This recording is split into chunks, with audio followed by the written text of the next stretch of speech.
If you're planning a trip down to the Outer Banks this year and are looking for recommendations for places to eat, stick around because I got a whole bunch. And I've put together my little list of best places to go for breakfast, lunch, dinner, and dessert in the past, which I'll leave linked down below. But what I wanted to do is something a little bit different. I don't have a whole lot of time to get through a lot of the footage from the last couple of trips to the Outer Banks, but I'm looking at where I want to go again this year, and I want to show you guys some of the places I'm really excited to go back to this year. And by the way, if you want to hear more about any one of these particular places, leave a comment down below and it'll help me decide whether to make a follow-up video for that or not. The first is a place called Three Tequilas. It's a Mexican restaurant in Kill Devil Hills. And this place is really cool. What I love about it is they have some really amazing cocktails, and it's kind of what I would consider your run-of-the-mill Mexican restaurant, where it's very Americanized and the menu is definitely one of those crowd-pleasing menus. But there are a couple things that really stand out. The first is the giant fishbowl-like cocktails. On our first visit there, I got a nice little margarita. Extremely tasty, extremely refreshing. Cassie got a pretty amazing-looking pina colada, and then I had to check out a tequila sunrise on the next visit. This one didn't get served in that nice little fish bowl, but the presentation was fine. It was a pint glass. Food is actually pretty exciting there as well. They do have a guacamole cart, so if you order guacamole made tableside, they'll do it right there. They even have a little tip jar on there so you can tip your waiter. And as they're making it, nice fresh avocado, they chop it up really nice. Perfect dipper for the tortilla chips. They add a little jalapeno pepper, which makes it a little bit zippy. Very tasty. Another thing we ordered to have with our chips was esquite alegría, which is like nice grilled corn, and it's tossed in a little sauce, a little cheesy, and it's on that grill pan, and you pick it up with the chips, and you're eating corn on corn, but it's still delicious, and that really pleased the table. As far as mains, on the second visit we went there, I went with a combo, and I wasn't totally happy with it, especially based on the first visit, which is when I got a Philly steak burrito. Now, the Outer Banks is pretty far from Philly, it's pretty far from Mexico, but it seemed like the perfect place to mix those two things up. The really cool thing about this is, it was basically like a saute of steak with onion, like a Philly cheesesteak, but they added mushroom and poblano peppers, which gave this a really nice touch as far as that went. Then it's topped with a cheese sauce and a little bit of sour cream, and it's heavy. Definitely one of those things where you better skip lunch or something, but it was totally delicious. And like I said, the combinations, nothing special there, but as far as the deal, you really can't beat the prices here, and it's one of those things where there's definitely something on the menu for everybody. Another place I'm looking to go back and try again is called Hurricane Mo, and we did go to this place on our last two visits, mainly because they have a happy hour that you can't beat. Steamed shrimp for a quarter, wings for 50 cents a piece, tacos for $1 or $1.50, kinda silly. And the drinks here are pretty incredible as well. It's kind of a small place, and they definitely get busy, especially for the happy hour, which runs from 3 to 5 p.m. So you kind of got to leave the beach a little bit early if you're going to do that. But as far as the happy hour goes, you can't beat it. I think Cassie thought I was nuts when I actually ordered a whole bunch of stuff for the table, between the peel and eat shrimp and the wings and a couple tacos and also an entree. Come on, we're on vacation. Especially when the entree I ordered looked so healthy. It was essentially like a grilled chicken with a mango salsa, coconut rice, black beans. Really nothing crazy about this. The craziness was the whole happy hour thing.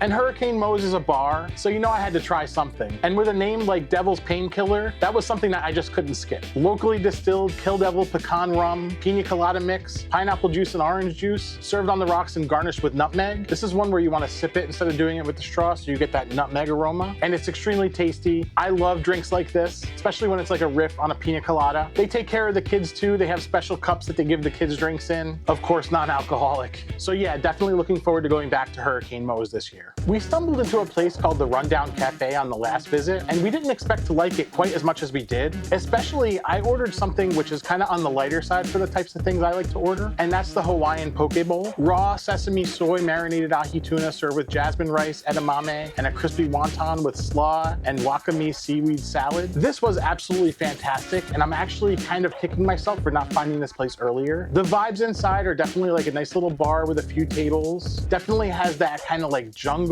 vacation vibe, almost like Rainforest Cafe in a way, but definitely more down home. It's obvious it's a family-run place. The buffalo shrimp there were also really good. And yeah, this ahi tuna, it was chopped perfectly. Sometimes when you get poke, the fish is either too big or too small. This is the perfect amount that where it's like you pick up those chips. And let me tell you, when I get those wonton chips, it's one of my favorite things on the planet, especially with poke, where you pick up the chip and you bite and you get the crunch and also the fish kind of melts on your tongue. And it's marinated perfectly. And if you see my video videos, you'll know I order kind of on the heavier side, but this was a little bit of a change of pace, and they definitely have the heavier stuff there too, if that's your thing. I did a cocktail there too, Jamaican rum punch. Definitely great with the poke. I think I might have to do like a cocktail roundup at some point. If that's something you want to see, hit subscribe. In addition to restaurants, if you've seen those other videos on the Outer Banks, you know I like to give kind of like time or money saving hacks as well. Here's a few. One is to find a nice bagel shop. For us, it's Barrier Island Bagels, and see if they have day olds. Then what you can do is you can toast them throughout the week and have them for breakfast instead of spending money on breakfast every day. Another is all the grocery stores that are there, get some cold cuts and make some sandwiches. What I like to do is I like to get onion rolls, a little bit of roast beef, a little bit of horseradish mayo. Pack that up for the beach. It holds pretty well on top of the ice in your cooler, and you're good to go. Another is when you arrive at the Outer Banks, those first couple nights can be busy as far as restaurants go. So one of the things I like to do is grab grocery store sushi. And I know what you're saying, in a lot of cases, grocery store sushi is kind of inferior, but I found that the one at Publix is actually pretty good, and I'll usually get a nice beer to go with it as well. Coffee is one of those things that everybody has to have, and there's a place that we love checking out every year that we're of course going to check out this year as well. It's in Duck,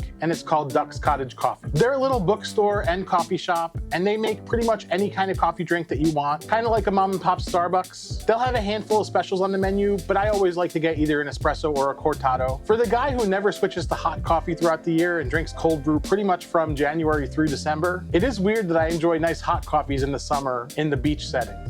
I don't like Duck for much else. Cassie loves the shopping there, but coffee at Duck's Cottage is definitely something I look forward to. In the dessert video, I told you about a few ice cream places that we really like, including Holy Cow Creamery, which is pretty much my favorite place to get ice cream at the Outer Banks. There's also Scoops, which is on the main drag, but this year we saw this place Sugar Planet, and there's a couple of different locations going along the highway. We stopped in just to see what it was all about, and they have ice cream, and it's probably like your standard ice cream stand ice cream, and they have kind of a range of flavors, but they have pretty much any candies that you could think of. And behind the counter, they have some world-class looking chocolates. So this is someplace I'm looking to explore a little bit, especially as far as silly snacks go. As far as breakfast, I really don't have too many places to follow up on. We did check out this place called Henry's, where the food was very good. I ordered something that was pretty silly to order on the East Coast called the Nor'easter, which was homemade buttermilk biscuits topped with home fries, cheddar cheese, and crumbled bacon or sausage. I went with sausage with 2 fried eggs and smothered in sausage gravy. Tasted great, but the vibes at this place definitely were a little bit off. I can't really describe it. The servers were just on top of us the whole time. Don't know that I'm going back there, but definitely one of those things where I'd like to keep in the arsenal, maybe for a to-go order, because the food was definitely worth it. There's a couple of pizza places I would definitely go back to. There was Southern Shores Pizza, which we already talked about. Then we went to this place called Sal's New York Pizza, which was really tasty. As far as the pizza went, definitely kind of middle of the road, but they had dinners. I got a chicken parm dinner with linguine. That was pretty good, and their garlic knots were also really nice. Then last year, we checked out a place called Slice Pizzeria, and if you're seeing the theme here, I love getting pizza everywhere. There's no such thing as bad pizza. Okay, I guess there is, whatever.